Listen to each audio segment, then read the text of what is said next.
समाजवादी छवि की उदात्तता।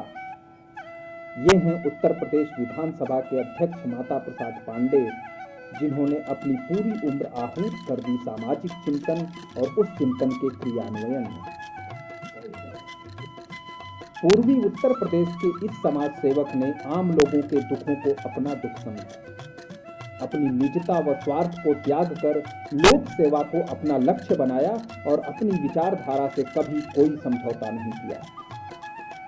उत्तर प्रदेश की विधानसभा विधायकों की अशिष्टता, शोरगुल, अनर्गल प्रलाप, गाली गलौज, हाथापाई और कुर्सी बेंच तोड़कर मारपीट करने जैसी घटनाओं के चलते आलोचना की बिंदु मानी जाने लगी थी। लेकिन माता प्रसाद पांडे के अध्यक्ष होने के बाद अनायास ही सब अनहोनी थम गई। इनकी सहजता, मधुरता और गंभीरता से सभी सदस्यगण एक अनजान सम्मोहन के वशीभूत होते गए। पक्ष और विपक्ष सदन की गरिमा को बनाए रखने के लिए माता प्रसाद पांडे के इस सम्मोहन को जिम्मेदार मानते हैं। तो चलिए मिलते हैं समाजवादी जादूगर माता प्रसाद पांडे से। पांडे जी, आपका ITV में स्वागत है। जानना चाहेंगे कि आप बताएं अपने जीवन की शुरुआती दौर की गाथा। कैसे संघर्ष किया आपने, कहाँ पढ़ाई लिखाई की? देखिए, हम लोग सामान्य परिवार से, गांव से निकलकर आए थे। हमारे पिताजी का, जो हमारे क्षेत्रीय विधायक थे, उनके क्लास फेलो थे।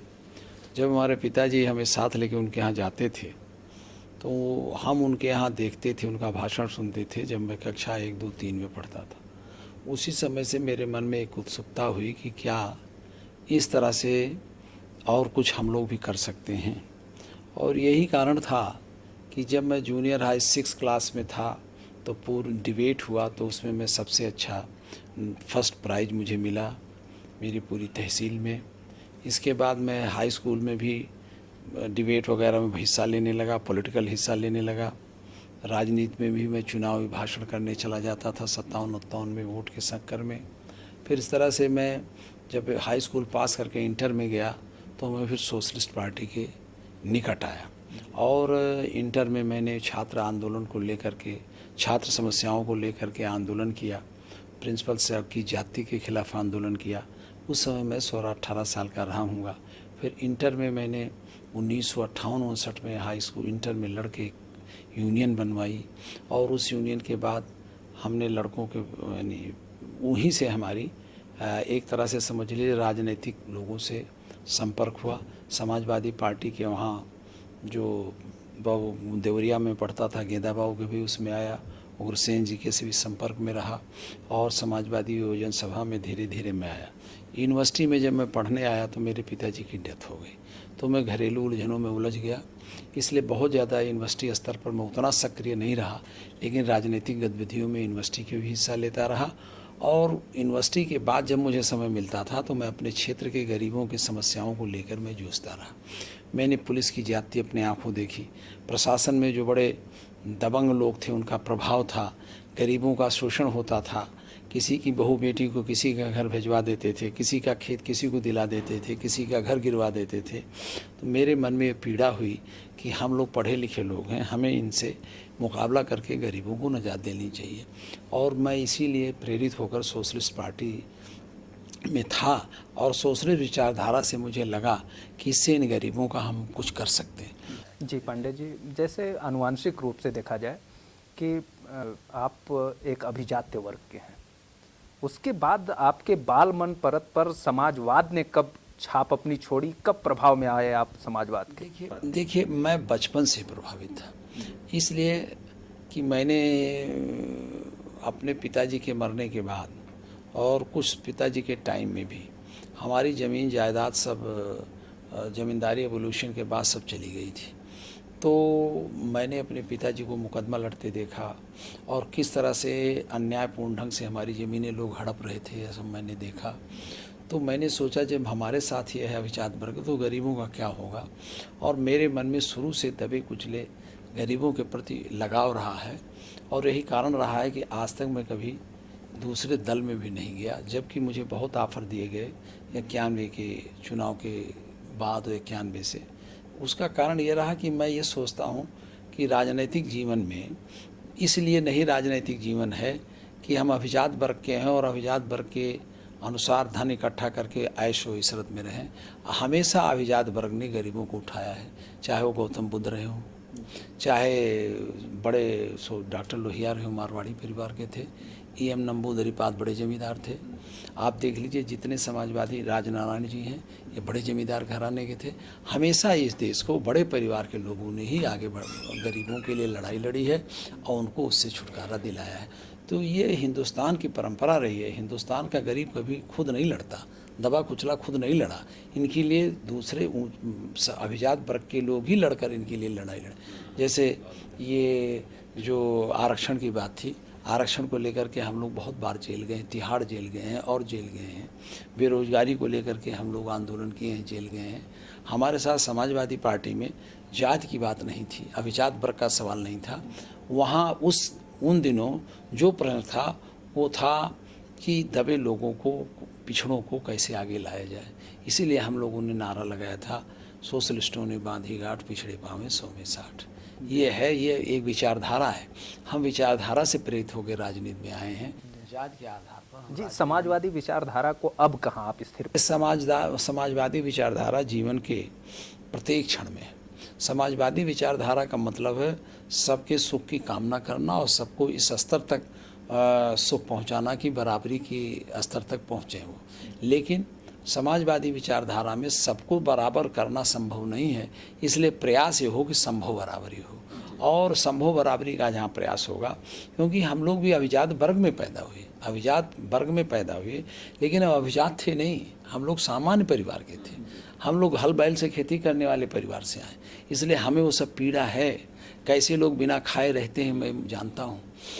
हमने अपने आँख से देखा है, बिना खाए लोग दिन भर खेत में काम करते थे, शाम को घर में अन्न नहीं रहता था, नहीं खा पाते थे। ये सब मैंने अपने आँख से देखा है और हम लोग उन सारी कठिनाइयों से गुजर के आए हैं। इसलिए नहीं कि हम सोशलिस्ट हैं इसलिए कह रहा हूँ, हमने इसको बहुत निकटता से देखा है, लोगों को पहचाना है, खुद मैंने भोगा है। इसलिए मुझे लगा कि यही एक रास्ता है, समाजवादी विचारधारा से ही गरीबों को ऊपर लाया जा सकता और कोई तरीका नहीं। जी, समाजवादी विचारधारा आज उत्तर प्रदेश में सबसे मजबूत ढंग से स्थिर है, आज सत्ता में हैं आप ये बताएं कि जैसे यहाँ राजनीतिक विचारधारा में समाजवाद किस रूप में है? देखिए, आप किसी व्यक्ति की संपत्ति या किसी व्यक्ति के आयुष इशरत से नहीं देखना चाहिए क्या ये सरकार उन गरीबों के लिए कुछ कर रही है। समाजवाद का लक्ष्य है सबको समानता प्रदान करना, कर रही है कि नहीं। देखिए, उत्तर प्रदेश सरकार को जब आप देखेंगे तो इसका जो बजट प्राविधान है वो हमने देखा है, उसमें गरीबों के लिए बहुत कुछ है। आप अभी यहीं देख लें, 4 लाख विधवाओं के लिए व्यवस्था की गई बजट में कि कम से कम 4 लाख विधवाओं को हम पेंशन दें। और वो विधवाएं ऐसी नहीं है, विधवाओं का एक पात्रता है कि जिनके पास इतनी आमदनी हो, गरीबी रेखा से नीचे हो, गरीबी की स्थिति में हो, उनको देने का है। तो ये 4 लाख विधवाओं का जो लक्ष्य रखा गया, ये कन्याधन भी देने का लक्ष्य उन्हीं लड़कियों के लिए जो गरीब हैं, जिनकी आमदनी 19,000 से कम थी, अब तो 35,000 कर दिया है। तो ये 19,000 लोग जो हैं ये गरीबी रेखा से नीचे के लोग हैं। गरीबी रेखा के नीचे लोगों के लिए ही ये सारी सुविधाएं दी जा रही हैं। जैसे ये अभी बेरोजगारी का बात आई, बेरोजगारी में हज़ारों लाखों की संख्या में हमारे प्रदेश में लोग बेरोजगार हैं। बहुत दिनों से समाजवादी पार्टी का उद्देश्य था, हम लोग नारा लगाते थे, बेकारों को काम दो या बेरोजगारी का भत्ता दो, और उस बात को आज माननीय मुलायम सिंह जी मूर्त रूप से दे रहे हैं। तो ये समाजवादी विचारधारा की तो देन है, समाजवादी विचारधारा की। और जहाँ तक बराबरी की बात है, प्रदेश के विकास के लिए कोई अलग से व्यवस्था तो कर नहीं रहे हैं, किसी एक वर्ग के लिए नहीं कर रहे हैं। प्रदेश का विकास हो रहा है, उसमें सबके लिए हो रहा है। अनुसूचित जातियों के लिए भी व्यवस्था की गई है, पिछड़े लोगों के लिए व्यवस्था की गई है, अभिजात वर्ग के लिए की गई है। जैसे स्कॉलरशिप का मामला, अब स्कॉलरशिप में पहले कुछ ही जाति के लोग पाते थे। सरकार बनते ही 650 करोड़ रुपया, 6 अरब 50 करोड़ रुपया स्कॉलरशिप के लिए दिया गया कि जिस भी परिवार का बच्चा एक रेखा, गरीबी रेखा के नीचे है, 19,000 आमदनी से कम है, उसको जो है स्कॉलरशिप दी जाएगी, चाहे जिस बिरादरी का हो। चाहे वो हरिजन हो, चाहे वो, तो ये समाजवादी का काम है ना, बराबरी की तरफ बढ़ाने का है ना, बराबरी से बंटवारा किया जा रहा है, तो ये समाजवादी की तरफ, तो समाजवादी लक्ष्य की तरफ तो सरकार का काम है। ऐसा आरोप लग रहा है कि भाई भतीजावाद और इस तरह की राजनीति में पैठ बन चुकी है समाजवादी पार्टी में, तो इस पर आप देखिए भाई भतीजावाद दुनिया में ऐसा नहीं है, कहीं भी जाइए। कांग्रेस में क्या है, कांग्रेस में इसकी परंपरा किसने शुरू करी, आप पता लगा लो। एक ही परिवार का मुतवातिर राज होना, क्या अकेले एक ही परिवार ने पूरे हिंदुस्तान के लिए त्याग किया था और लोगों ने नहीं किया था? क्या उनके परिवार का कोई फांसी पर चढ़ा था? केवल जेल ही गए थे नेहरू परिवार के लोग। फांसी पे चढ़ने वाले कितने लोग हैं, इनको क्या मिला? सारा सुख तो इन्हीं लोगों ने, सत्ता का भी सुख इन्होंने ले, केवल इसलिए कि काफ़ी संघर्ष किए और जेल गए। लेकिन जिनके घरों के लोग फांसी चढ़ के, क्या उनके घर के बहुत से परिवार के लोग जिनको कुछ नहीं मिला? भगत सिंह का, हाँ, सबको भगत सिंह का आप देख लेना, सबका देख, किसी को कुछ नहीं मिला।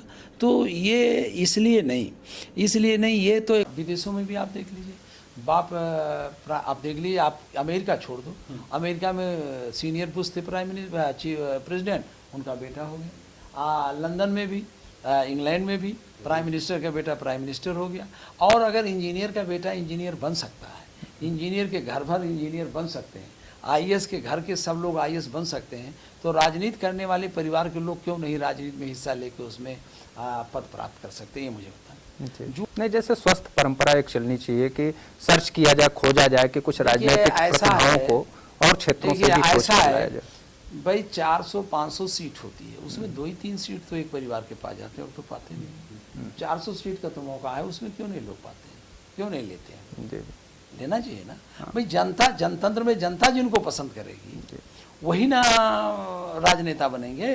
तो जनता जिसको पसंद कर रही है वो बन रहे हैं सीट। हाँ, राजनीति में आजकल तानाशाही की प्रवृत्ति राजनेताओं में ज़्यादा पनप रही है, फिर भ्रष्टाचार चरम पर है, आप इसे आभास भी किए होंगे कहीं। इसका कारण यह है कि तानाशाही प्रवृत्ति का प्रादुर्भाव इसलिए हुआ जब विचारधारा की राजनीति नहीं होती है, और जब राजनीति मैन ओरिएंटेड हो जाएगी तो तानाशाही होगी। क्योंकि जो व्यक्ति जानता है कि मेरे ही मर्जी से राजनीति हो, मेरे ही नाम पर सब वोट है और मैं ही लोगों को चुनवा सकता हूं, तो स्वाभाविक रूप है वो कहीं न कहीं कुछ न कुछ उसके मन में ऐसी बात आ सकती है।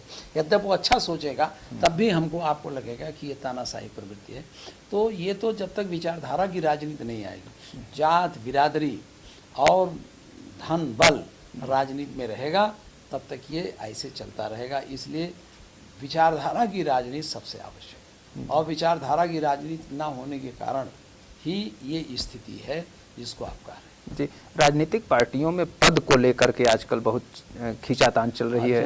बड़े बड़े लोग जैसे कि जो अध्यक्ष हैं या इस तरह के पदों पर हैं देश के चुनिंदा पार्टियों के, उन्हीं के हाथ में पूरी सत्ता बन के रह गई। राजनीति सन्यासियों के लिए नहीं, राजनीति कर्मयोगियों के लिए। राजनीति सन्यासी होता है, अपना भजन कीर्तन करता है, कहता है चलता बनता है। जो लोग राजनीति में आए हैं वो राजनीति में सेवा के माध्यम से अपने विचारों के हिसाब से कुछ करना चाहते हैं। इसलिए जब कुछ अपने लिए भी वो अपने विचारों के अनुरूप काम करना चाहते हैं तो स्वाभाविक रूप से उन्हें अपने अधिकार भी चाहिए। क्योंकि अगर अपने विचारों को लादना है, विचारों को करना है, काम कराना है विचारों के, तो आपके पास शक्ति होनी चाहिए। वो शक्ति राजनीति में चुनाव के माध्यम से आती है और पद के माध्यम से आती है। तो अगर कोई पद मांगता है, करता है, तो कोई बुराई तो नहीं है। जी पांडे जी, आपकी एक गंभीर छवि है समाजवादी चिंतक के रूप में। आप अपनी ईमानदारी और कुछ व्यक्तिगत जीवन के सफ़र के बारे में बताएं। देखिए, मेरा व्यक्तिगत जीवन जो है बहुत साधारण रहा है। मैं अपने ऊपर बहुत कम खर्चा करके अपनी ज़िंदगी चलाया हूँ। हमारे आमदनी का जरिया जो है हमें उसी में खर्चा करना है, और हमारे पास कोई एक्स्ट्रा सोर्स नहीं। मैं कोई व्यापार नहीं करता, कोई ठेकेदारी नहीं करता। इसलिए मेरी जो आमदनी का जरिया मेरी खेती, और आप किसानों की हालत जानते हैं कितना है। इसलिए मैं सोचता हूँ कि जितना हमारी आय है उसी के अनुरूप हमें खर्च करना चाहिए, और उसके नाते हम प्रसन्न भी रहते हैं। क्योंकि अगर हम बहुत अपने खर्चे को बढ़ा देंगे तो स्वाभाविक रूप से मुझे भ्रष्टाचार करना पड़ेगा। मुझे कोई पैसे की आवश्यकता नहीं, जितनी मेरी है उतने में मेरा काम चल जाता है। इसलिए मैंने अपनी आवश्यकता बढ़ाई नहीं, इसलिए मेरा चल जाता है। मुझे कोई अब आप लोग कहते हैं मैं ईमानदारी से, लेकिन मैं सोचता हूँ मेरा कर्तव्य है कि हमारी जितनी आय है उतने में हमें खर्च करना चाहिए। उससे ज़्यादा खर्च करने का मतलब है भ्रष्टाचार को बुलाना। जी जी, आपने मुझे संतोष रहा। आपने कई विदेश यात्राएं भी की हैं, तो आप बताएं कि वहाँ समाजवाद को किस रूप में आप पाते हैं बाहर में? देखिए, बाहर में जैसे अमेरिका है, वहाँ समाजवाद का मतलब है वो पूरा हर आदमी सुखी है, इसलिए वहाँ समाजवाद ही समझिए, चाहे पूंजीवाद के माध्यम से आया, हर आदमी में बहुत ज़्यादा अंतर नहीं है। अगर आप आंकड़ों पे जाएंगे तो मैं दिखा दूंगा तो आप दंग रह जाएंगे। जितने प्रतिशत पूंजी सबसे 10-5 परिवारों में जितनी प्रतिशत संपन्न सकल हमारी पूंजी है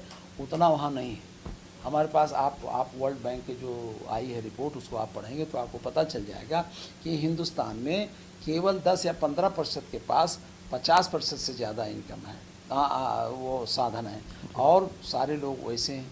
और वहाँ ऐसा नहीं है, वहाँ सबके पास साधन है, बहुत कम लोग हैं जो पूरे उस पर कब्जा किए हुए हैं। इसलिए वहाँ हमको लगता है कि वो एक तरह से समाजवादी की तरफ बढ़े। आप कनाडा देख लीजिए, मैं अभी साउथ अफ्रीका गया था, साउथ अफ्रीका में भी मैं देख रहा हूँ संपन्नता की तरफ वो सब भी बढ़ रहे हैं, लेकिन वो अभी वो आज़ादी जल्दी पाए हैं, इसलिए वहाँ जो गोरों से छुटकारा मिला है तो उन्हें काम करने का वो है। विदेशों में मैंने जो स्थिति देखी है, मैं विदेश में जहाँ कहीं गया, ऐसा नहीं है कि हिंदुस्तान में कुछ नहीं, हमारी सड़कें बहुत से विदेशी देशों से अच्छी हैं। जो शहर की सड़क है, देहात नहीं, देहात इतनी बड़ी आबादी है नहीं। आप अफ्रीका, साउथ अफ्रीका देख लो 4.5 करोड़ आबादी, कनाडा देख लो 4.5 करोड़ आबादी, अमेरिका की आबादी हमारी 1/5 है, और इतना बड़ा क्षेत्र है, इतना औद्योगिक उत्पादन उनका है। तो ये सब कारण हैं जिसके नाते वो लगता है वो उनकी संपन्नता है, और हम अभी उस स्तर पर नहीं। सबसे बड़ी समस्या हमारी बढ़ती आबादी है, हमारी बढ़ती जनसंख्या ही हमारे परेशानी का कारण है, हमारी बेरोजगारी का कारण है, हमारी गरीबी का कारण है, हमारे संसाधनों की कमी का कारण है। अगर ये जनसंख्या पर हम नियंत्रण कर लें तो हम बहुत कुछ कर सकते हैं। जी, इस समय आपकी नज़र में उत्तर प्रदेश की सबसे बड़ी समस्या क्या है? देखिए, उत्तर प्रदेश की जो सबसे बड़ी समस्या है वो है बेरोजगारी। विधानसभा के अध्यक्ष भी हैं इस समय, ये बताएं कि जो संसदीय व्यवस्था आपने लागू की उसे कौन कौन सी चुनौतियों के साथ आपने यहाँ पर लागू किया कि आज ऐसी व्यवस्था है? यहाँ सबसे बड़ी समस्या ये होती थी कि लोग, जो विधायक होता है वो जनता का चुना हुआ होता है, जनता की समस्याओं का प्रतिबिंब होता है विधानसभा, और जनता की समस्याएं जो चुने हुए उनके प्रतिनिधि वो यहाँ उठाते हैं, और उनको अधिक से अधिक अवसर अगर दे दिया जाए तो विधानसभा में ठीक होगा। यही कारण है मैंने विधायकों को यह मानकर, क्योंकि मैं भी एक विधायक हूँ, विधायक की परेशानी समझता हूँ। विधायक अगर कुछ नहीं करा पाता है सरकार से तो कम से कम अपनी बात कह ले, इसी से संतोष हो जाता, क्योंकि जनता के बीच में जाके कह सके कि मैंने आपकी बात कहीं नहीं कर पाया, लेकिन आपके लिए जिसलिए मुझे भेजा था किया। वो अवसर मैंने बहुत पर्याप्त अवसर लोगों को दिया कि वो अपनी बात कहें, और यही कारण रहा है कि विधानसभा में शांतिपूर्ण व्यवस्था है। इस शांति से क्या अनुभूति हो रही है आपको? मुझे शांति से मुझे सबसे बड़ी अनुभूति ये हो रही है कि मैं अपने कर्तव्यों का सही ढंग से पालन कर सकूं। जी, आप हमारे दर्शकों को कोई संदेश देना चाहेंगे? दर्शकों से यही कहना चाहते हैं कि वो जो ये देश है ये नैतिक मूल्यों का देश रहा है। नैतिक मूल्य हिंदुस्तान और विदेशों के अलग अलग हो सकते हैं, हमें उन नैतिक मूल्यों की स्थापना करनी चाहिए जिसमें गिरावट आए। अगर हम अपने पुराने नैतिक मूल्यों को, चाहे ईमानदारी, सत्यता, सादगी, जो भारत का मूल्य था, दूसरों के प्रति शुभकामनाएं, क्योंकि सर्वे भवन्तु सुखिनः हमारा था, उदार चरिता नाम तो वसुधैव कुटुम्बकम, भाईचारा, हमारी सहिष्णुता, इसमें गिरावट आई है। दर्शकों को इस पर ध्यान देकर इसको फिर से पुरानी स्थिति में ले जाना चाहिए, जिससे भारत का नाम विश्व में फिर नंबर 1 पर हो सके। जी, आपको बहुत बहुत धन्यवाद ITV से बात करने के लिए।